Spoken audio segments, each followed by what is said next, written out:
तो राजद दोनों है, क्षेत्रीय पार्टी भी है और पारिवारिक पार्टी भी है। तो उसमें जो प्रदेश अध्यक्ष का पद होता है वो एक दिखावे का पद होता है, लोगों को दिखावे का पद होता है। दरअसल उसको अधिकार कुछ नहीं होता है, सारे अधिकार जो हैं सो उस परिवार में सिमटे होते हैं, यानी लालू यादव में सिमटे हुए हैं, या फिर लालू यादव ने जिनको आगे बढ़ाया है उनके लड़के तेजस्वी यादव में सिमटे हुए हैं। तो इन लोगों को एक कह सकते हैं आपकी पोस्टर बॉय के रूप में इनको रखा जाता है, सामने में रखा जाता है। तो जगदा बाबू सवर्ण चेहरा थे, राजपूत समाज से वो आते थे। रघुवंश बाबू राजपूत समाज से आते थे, वो सवर्ण चेहरा थे राजद के। मनोज झा सवर्ण चेहरा है राजद के।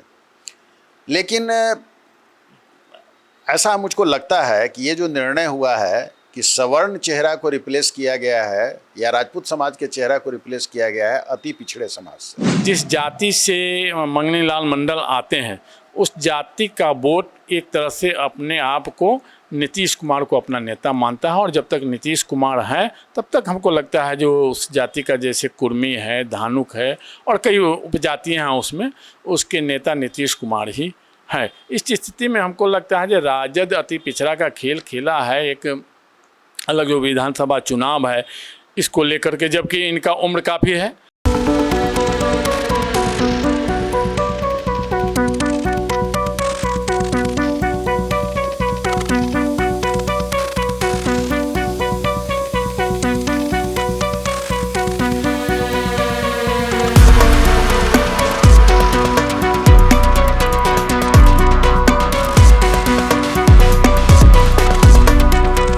नमस्कार, मैं निशा श्री आप तमाम दर्शकों का स्वागत कर रही हूं फर्स्ट लुक बिहार में, जहां हम देखते हैं खबरें जो जानना ज़रूरी है।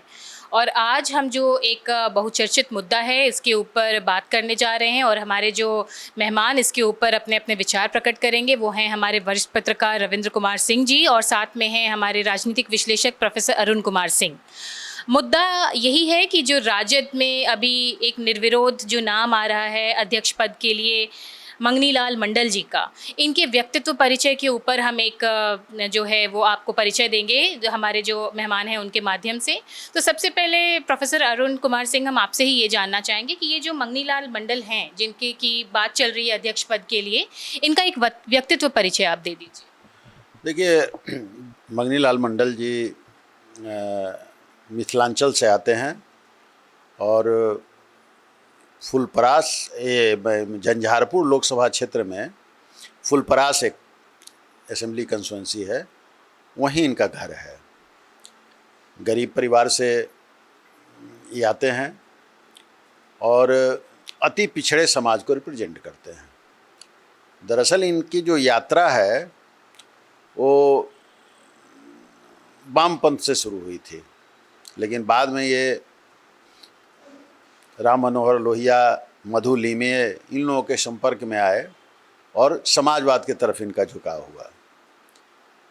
जैसा कि आपको मालूम है कि बिहार में अति पिछड़ों के नेता के रूप में, सर्वमान्य नेता के रूप में कर्पूरी ठाकुर आए, और फिर इनको कर्पूरी ठाकुर का भी सानिध्य मिला और कर्पूरी ठाकुर के बहुत ही नज़दीक हो गए।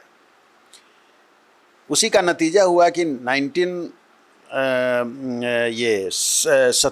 1977 में ये बिहार प्रदेश के युवा लोक दल के अध्यक्ष बनाए गए। बाद में ये लोक दल के मंत्री और महामंत्री भी बने, और वहीं से फिर इनकी संसदीय यात्रा भी प्रारंभ हो गई। और आपको जानकर आश्चर्य होगा कि ये लगातार 1986 से 2004 तक, यानी 18 वर्षों तक विधान परिषद के सदस्य रहे, यानी 3 टर्म इनको विधान परिषद का सदस्य बनाया गया। आप लोग समझ रहे हैं कि उस समय जनता पार्टी और जनता दल के रूप में सामने में आ गई थी, और 1990 में लालू प्रसाद यादव यहाँ मुख्यमंत्री बिहार के हो गए हुए थे। तो कहने का मतलब है कि उस पीरियड में से लगातार वो विधान परिषद के सदस्य बने रहे, और ये क्रम उनका 2004 में समाप्त हुआ। फिर 2004 से 2009 में इनको राष्ट्रीय जनता दल ने, उस समय फिर जनता दल का बंटवारा आप सब लोग को मालूम है कि हो चुका था, और उसमें ये राष्ट्रीय जनता दल में थे और राष्ट्रीय जनता दल ने फिर इनको 2004 से लेकर 2009 तक राज्यसभा में भेज दिया। अब विधान परिषद का टर्म खत्म हुआ और फिर ये राज्यसभा में चले जाते हैं 2009। फिर 2009 आते आते अब इनका मन राजद से उब चुका है और तब ये फिर उस समय तक जेडीयू पार्टी बन गई होती है। यहाँ पर नीतीश कुमार जी 2005 में मुख्यमंत्री हो गए हुए होते हैं, तो नेचुरली नीतीश कुमार का सितारा बुलंद रहता है, तो ये राजद को छोड़कर फिर नीतीश कुमार के साथ आ जाते हैं और इनको लोकसभा का टिकट मिल जाता है। और ये 2009 से 2014 तक जेडीयू को झंझारपुर से रिप्रेजेंट करते हैं लोकसभा के अंदर। आप लोग को सब लोग को मालूम है कि 2014 का चुनाव तीनों दल अलग अलग मिलकर लड़े थे। भाजपा अलग लड़ी थी, जेडीयू अलग लड़ी थी और राष्ट्रीय जनता दल अलग लड़ी थी। और उस समय मोदी की लहर थी। उस मोदी की लहर में इस बार राजद से ये टिकट लेके खड़े होते हैं मगनी लाल मंडल और चुनाव हार जाते हैं। जेडीयू का कैंडिडेट जो है वो भी चुनाव हार जाते हैं और वहाँ बीजेपी के वीरेंद्र कुमार चौधरी चुनाव जीतते हैं 2014 में। फिर ये 2019 में ये अब राष्ट्रीय जनता दल को छोड़कर, चूँकि चुनाव हार गए थे ये, तो 2-4 साल तो रहे, लेकिन फिर ये 2019 में फिर जेडीयू में आ जाते हैं। और जेडीयू में आ जाते हैं तो जेडीयू उनको अकेला राष्ट्रीय उपाध्यक्ष बनाती है जेडीयू की। यानी कोई दो या तीन राष्ट्रीय उपाध्यक्ष नहीं हैं। इनको सम्मान देने के लिए इनको अकेले जेडीयू का राष्ट्रीय उपाध्यक्ष इनको बनाया जाता है। लेकिन जब 2024 का चुनाव जो पिछले वर्ष हुआ है, वो उस लोकसभा के चुनाव में इनको उम्मीद थी कि इनको फिर से जेडीयू टिकट देगी। जेडीयू टिकट उनको नहीं देती है। तब ये फिर से राष्ट्रीय जनता दल में चले जाते हैं। इनकी तेजस्वी यादव से बातचीत होती है, लालू यादव जी से बातचीत होती है और अंत में 2025 के जनवरी महीने में फुलपरास में एक बड़ा कार्यक्रम करके ये राष्ट्रीय जनता दल को ज्वाइन कर लेते हैं। यही इनका इतिहास है। ये बराबर दल बदलते रहे हैं। ये अलग की बात है कि ये कभी कांग्रेस में नहीं गए हैं। गैर कांग्रेसी दल में लोक दल से प्रारंभ जनता दल, फिर राष्ट्रीय जनता दल, फिर जेडीयू, बार बार आना जाना इनका होता रहा है। और यही ब्रीफ में इनकी कहानी है। अब इनको राष्ट्रीय जनता दल ने बिहार प्रदेश का, चूँकि आप सब लोग जान रहे हैं कि बिहार प्रदेश के अभी तक जगदानंद सिंह जी जो सवर्ण समाज से, राजपूत समाज से आते हैं, वो राष्ट्रीय जनता दल के बिहार प्रदेश के अध्यक्ष थे। लेकिन उन्होंने अपनी अनिच्छा भी जाहिर की थी और भी बहुत सारे इंटरनल मामले हैं जिसके कारण वहाँ चुनाव और संगठन, राजद का संगठनात्मक चुनाव भी चल रहा है। तो उसी के मद्देनज़र आज सिर्फ अकेला नॉमिनेशन मगनी लाल मंडल जी का हुआ है और निश्चित रूप से आज शाम तक वो डिक्लेयर हो जाएंगे कि वो यहाँ के बिहार प्रदेश के राजद के अध्यक्ष बने। तो ये था मंगनी लाल मंडल जी का व्यक्तित्व परिचय। आगे इनको जो अध्यक्ष बनाया जाएगा तो राजद को इससे क्या राजनीतिक लाभ मिलेगा प्रदेश में, इसके बारे में जानते हैं हमारे वरिष्ठ पत्रकार रविंद्र कुमार सिंह जी से। देखिए, मंगनी लाल मंडल जी हैं, एक तरह से समाजवादी विचार के माने जाते हैं, समाजवादी विचारधारा से जुड़े हुए हैं। जब 1977 में, मतलब 1974 जेपी आंदोलन शुरू हुआ तो उस समय मंगनी लाल मंडल थे, लालू जी थे, रघुवंश बाबू थे, जो भी नीतीश कुमार थे, सब के सब जेपी के साथ थे। उस सब जेपी के आंदोलन में सक्रिय भूमिका निभाए। उसके बाद जब 1977 में लोकसभा चुनाव उस समय हुआ था तो जनता पार्टी नाम की एक पार्टी बनी थी जिसके अगुआ जेपी थे। लेकिन सरकार बनी तो जेपी प्रधानमंत्री नहीं बने, उस समय मोरारजी देसाई प्रधानमंत्री बने थे। इसके बाद फिर 2-3 साल के बाद ही पार्टी में टूट शुरू हो गया और चौधरी चरण सिंह बाबा एक तरह से अलग धारा बनाया और फिर चौधरी चरण सिंह कांग्रेस के साथ मिल करके, और मोरारजी देसाई की सरकार गिर गई और कांग्रेस के साथ चौधरी चरण सिंह मिल गए और फिर चौधरी चरण सिंह की सरकार बनी। फिर बिहार में भी धारा बदला। बिहार में जैसे अब लालू जी का हो गया, मतलब राजद, और नीतीश जी हो गए, जेडीयू बनाए। मतलब पहले जनता पार्टी से जनता दल, फिर जनता दल से राजद और जेडीयू, तो जेडीयू के अगुआ नीतीश कुमार है, राजद के हैं लालू प्रसाद यादव, जो अब उनके पुत्र कमान संभाल रहे हैं। तो उसी में मंगनी लाल मंडल कभी जदयू तो कभी राजद, दोनों विचारधारा जो समाजवादी विचारधारा माना जाता है, तो दोनों दल में जैसे इधर उधर जाते रहे। और एक तरह से ये लोग कांग्रेस के विरुद्ध उठ करके खड़े हुए थे, लेकिन कांग्रेस में तो नहीं गए मंगनी लाल मंडल, लेकिन दोनों दल में इधर से उधर लगातार होते रहे। इनका कद बड़ा था, वो मिथिलांचल में प्रभाव था, लेकिन अब वर्तमान में जो हम देख रहे हैं, जिस जाति से मंगनी लाल मंडल आते हैं, उस जाति का वोट एक तरह से अपने आप को नीतीश कुमार को अपना नेता मानता है। और जब तक नीतीश कुमार है तब तक हमको लगता है जो उस जाति का, जैसे कुर्मी है, धानुक है और कई उपजातियाँ हैं, उसमें उसके नेता नीतीश कुमार ही है। इस स्थिति में हमको लगता है कि राजद अति पिछड़ा का खेल खेला है। एक अलग जो विधानसभा चुनाव है इसको लेकर के, जबकि इनका उम्र काफ़ी है, लगभग 77 साल इनका उम्र है, और जगदा बाबू भी करीब 79 साल के हो चुके हैं। तो जगदा बाबू नहीं बने या नहीं बनाए गए, यह तो पार्टियों का अंदरूनी मामला है। लेकिन एक बात पिछले कुछ दिनों पहले सामने आई थी कि जगदा बाबू को एक तरह से तेज प्रताप यादव ने ऑफिस में जा करके, पार्टी कार्यालय में जा करके कुछ अपमानजनक शब्दों का उपयोग किया था, जिसके बाद से ही वे नाराज चल रहे थे। लेकिन उसके बाद वो अध्यक्ष पद पर बने रहे। इस बार वे अध्यक्ष पद पर या तो तैयार नहीं हुए या अंदर ही अंदर जैसे उनको साइड कर दिया गया। तो इस स्थिति में कितना लाभ होगा, बहुत मुश्किल सा लग रहा है। जो राजद इसका बहुत ज़्यादा लाभ ले लेगा और उनको बहुत ज़्यादा लाभ मिल जाए चुनाव में, ये हमको बहुत मुश्किल दिख रहा है। तो जैसा कि आपने अभी सुना कि राजद को इसका बहुत ज़्यादा लाभ मिलने की जो उम्मीद है वो कम दिखाई दे रही है। लेकिन एक सवाल और इसमें बनता है जो हम प्रोफेसर अरुण कुमार सिंह से पूछना चाहेंगे कि राजद ने जो अध्यक्ष बनाया, मतलब अभी राजनीति में हम देख रहे हैं कि हर लोग युवा को अब सामने लाना चाह रहे हैं। कोई भी पार्टी है वो चाहती है कि अब युवा नेता। तो फिर ऐसे में प्रदेश अध्यक्ष इतने उम्रदराज व्यक्ति को बनाने के पीछे क्या रणनीति है? देखिए, ऐसा जो क्षेत्रीय पार्टियां होती हैं या जो पारिवारिक पार्टियां होती हैं, तो राजद दोनों है, क्षेत्रीय पार्टी भी है और पारिवारिक पार्टी भी है। तो उसमें जो प्रदेश अध्यक्ष का पद होता है वो एक दिखावे का पद होता है, लोगों को दिखावे का पद होता है। दरअसल उसको अधिकार कुछ नहीं होता है। सारे अधिकार जो हैं सो उस परिवार में सिमटे होते हैं, यानी लालू यादव में सिमटे हुए हैं, या फिर लालू यादव ने जिनको आगे बढ़ाया है उनके लड़के तेजस्वी यादव में सिमटे हुए हैं। तो इन लोगों को एक कह सकते हैं आपकी पोस्टर बॉय के रूप में इनको रखा जाता है, सामने में रखा जाता है। तो जगदा बाबू सवर्ण चेहरा थे, राजपूत समाज से वो आते थे। रघुवंश बाबू राजपूत समाज से आते थे, वो सवर्ण चेहरा थे राजद के। मनोज झा सवर्ण चेहरा है राजद के।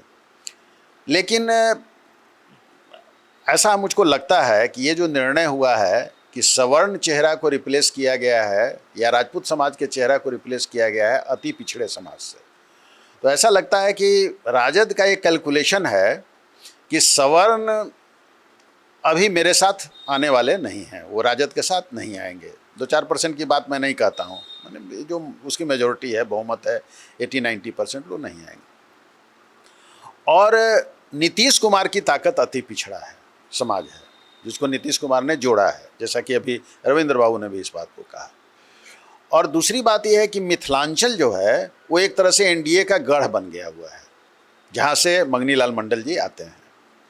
जहाँ भी वो जेडीयू से लोकसभा के चुनाव झंझारपुर से वो जीत भी चुके हैं, और अभी भी अति पिछड़े समाज के लोग और जो दूसरे ओबीसी हैं वो लोग वहाँ से हर एक कंस्टिट्यूंसी से वहाँ चुनाव जीत रहे हैं, लेकिन एनडीए के टिकट पर चुनाव जीत रहे हैं। तो ये राजद इसमें मंगनी लाल मंडल को लाकर दो चीज़ करना चाहता है। एक तो वो मिथिलांचल में अपना पैर पसारना चाहता है, वो चाहता है कि मिथिलांचल में हम किसी तरह से वहाँ पर एस्टेब्लिश हों, जो वो नहीं है। और दूसरी बात यह है कि वो अति पिछड़ों के वोट में सेंध भी लगाना चाहता है, क्योंकि राजद ये समझ रहा है कि मुस्लिम वोट उसके पॉकेट का है, वो मुस्लिम वोट कहीं जाने वाला नहीं है, और यादव वोट भी उसके साथ रहेगा ही, क्योंकि वो यादव के आइकॉन हैं वो। लेकिन बाकी दूसरा वोट राजद के साथ जुड़ नहीं पाता है। मतलब मेजोरिटी उसका नहीं जुड़ पाता है। 2%, 4%, 5%, 10% की बात मैं बार बार कहता हूँ कि वो तो जुड़ेगा ही, हर एक दल के साथ जुड़ेगा, लेकिन मेजोरिटी ऑफ द वोट्स जो है वो यहाँ पर नीतीश कुमार के साथ है। या फिर भारतीय जनता पार्टी प्रयास कर रही है तो भारतीय जनता पार्टी के साथ भी है। अब देखिए, आप इसको, इस बात को भी आपको समझने की, बहुत अच्छा सवाल आपने किया है निशा जी, कि आखिर बुजुर्गों को क्यों स्थान मिलता है।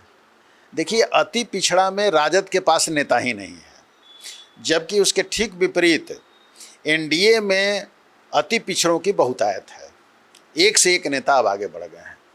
तो नेचुरली जब यंग जनरेशन आगे जब बढ़ता है तो किसी भी पार्टी में उसका दबाव होता है।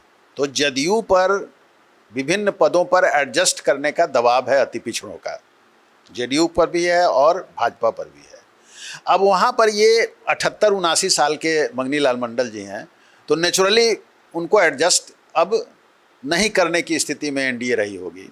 लेकिन ये लोग जो राजनेता होते हैं वो कभी भी पद से अलग होना नहीं चाहते हैं, कभी भी रिटायर होना नहीं चाहते हैं, कभी भी अपने समाज के जो युवा हैं उनको स्थान नहीं देना चाहते हैं।